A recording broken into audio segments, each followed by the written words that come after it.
Hi, I'm Christine Benz from Morningstar.com. 2019 is a pivotal year for Social Security claiming. Joining me to discuss that topic is Investment News contributing editor Mary Beth Franklin. Mary Beth, thank you so much for being here. Oh, thanks for inviting me, Christine. I love talking to Morningstar readers, listeners, and members. We love to have you here.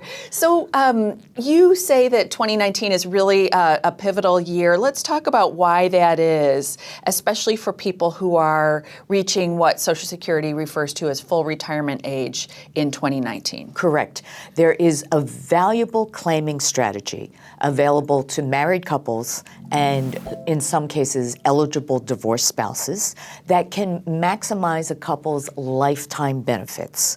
Normally, when you file for your Social Security benefits, you are simply paid the biggest benefit to which you're entitled at that age, whether it's on your own earnings record or as a spouse.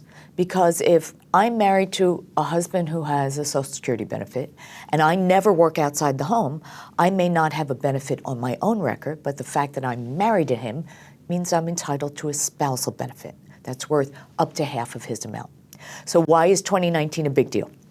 It's the last year for people who turn 66 this year that if they wait until their full retirement age is 66 to claim benefits and their spouse has already filed for benefits, they could say to Social Security, don't pay me my retirement benefit. Let it keep growing by 8% a year up until age 70. But in the meantime, pay me only as a spouse. Pay me half of my husband's benefit.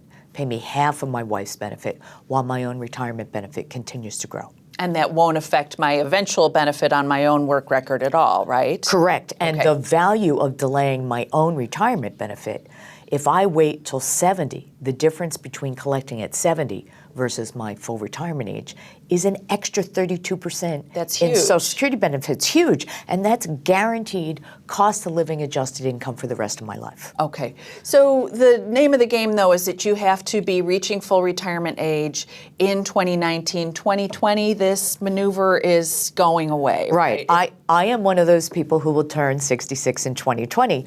I can't do this. And I always joke that my face is on a dartboard at the Social Security Administration. And they tell so many people about it. And they know my birthday, so it's my fault. And I do apologize to anyone born in 1954 or later. We will never be able to exercise this creative claiming strategy. Now, that doesn't mean Social Security is not going to be important to me and everybody else on my birth cohort. It just means that whenever we claim Social Security benefits, we will get the highest benefit that we're entitled to at that age. We don't get to choose. We don't get to be fancy with it. Okay.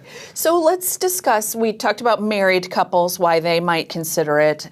Let's talk about people who are divorced. How would this work? This is so important because many people don't realize that if they had been married at least 10 years, divorced and currently single.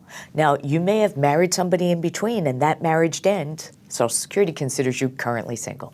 So if you're married at least 10 years, divorced and currently single, and you turn 66 this year, you too can say, don't pay me my Social Security retirement benefit. Let it keep growing by 8% a year.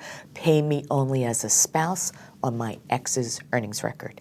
And that makes people nervous. Do I have to talk to him? Do I have to tell her? And you don't, right? No, you don't. You do it strictly through the Social Security Administration. They're going to check your birth year, that you're born in 1953 or earlier, that you are married for at least 10 years. That means from the date of your wedding until the date of your final divorce decree. So my word to people out there is if your marriage is a little rocky, string out the paperwork. It's really important. Okay.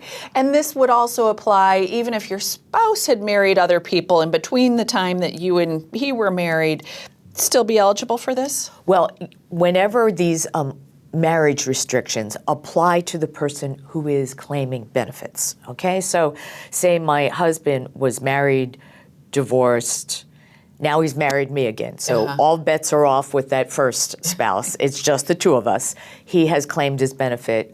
I turned 66 this year.